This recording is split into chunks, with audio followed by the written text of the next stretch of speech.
आणि त्यामुळं या निवडणुकीमध्ये कोणाला उमेदवारी द्यायची, कोणाला उमेदवारी नाही द्यायची, मी सांगत होतो की याचा दोष तुम्ही माझ्यावर टाकू नका. ऐकलं तुमचं काय ठरवायचं ते ठरवा. प्राथमिक चर्चा झाली. असं ठरलं की 5 जागा भाजपला द्या, 5 जागा नॉनला द्या, 5 जागा इकडच्या 42 गावांना द्या. पण थोडीशी घासाघीस झाली. प्रदेशने जरा आग्रह धरला.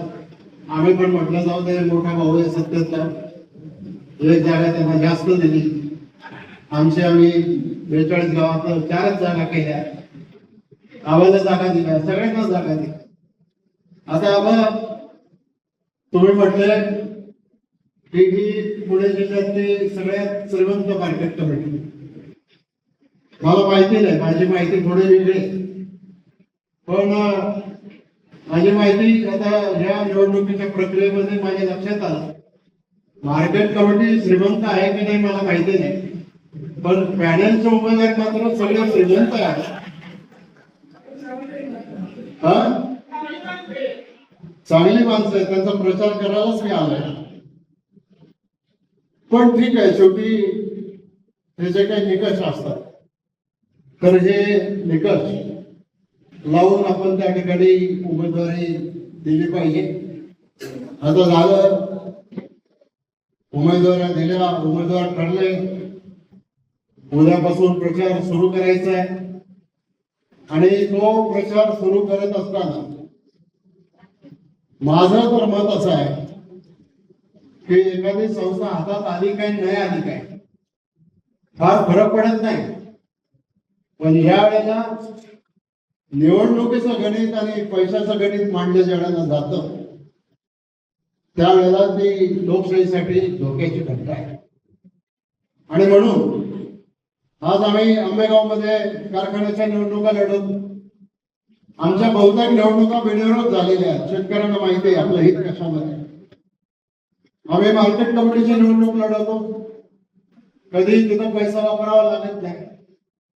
आम्ही खरेदी विक्री संघ लढवतो. आम्ही शहरी सहकारी बँक लढवतो. कधी पैशाचा वापर त्या ठिकाणी करावा लागत नाही. कारण सभासद हे समजदार आहे, शेतकरी समजदार आहे. आणि त्यामुळं तुमची सगळ्यांची जबाबदारी ही जास्त प्रमाणामध्ये त्या ठिकाणी वाढते. शेवटी आपल्याला बाकीच्या निवडणुकांमध्ये काय काय करायला लागतं. आता संदर्भात जिल्हा परिषदा झाल्या, पंचायत समित्या झाल्या, नगरपालिका झाल्या, आता उद्या ग्रामपंचायती आहे. आता जी सवय मतदारांना लागली, उद्या ग्रामपंचायतचं सरपंच होण्यासाठी सुद्धा तोच नियम लागणार आहे.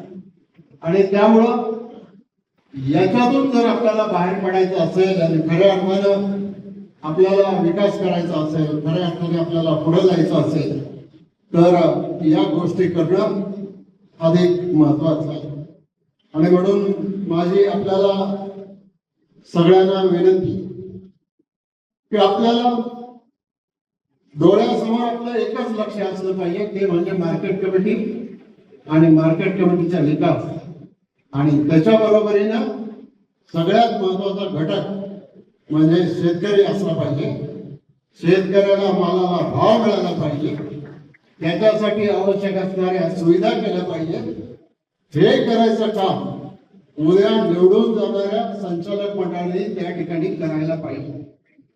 आणि तसं नाही झालं मग गडबाजी होत राहिली, बाकीचं काही होत राहिलं. आता आपल्याला सांगायला लागलं पॅनल टू पॅनल चालवा.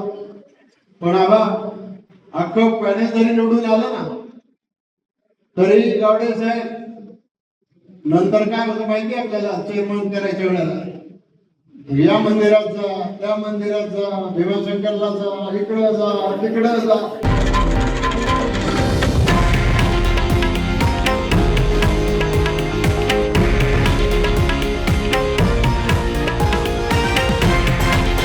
हे आहे देशातील नंबर 1 न्यूज नेटवर्क आणि आपण पाहत आहात TV9 मराठी, एकमेव.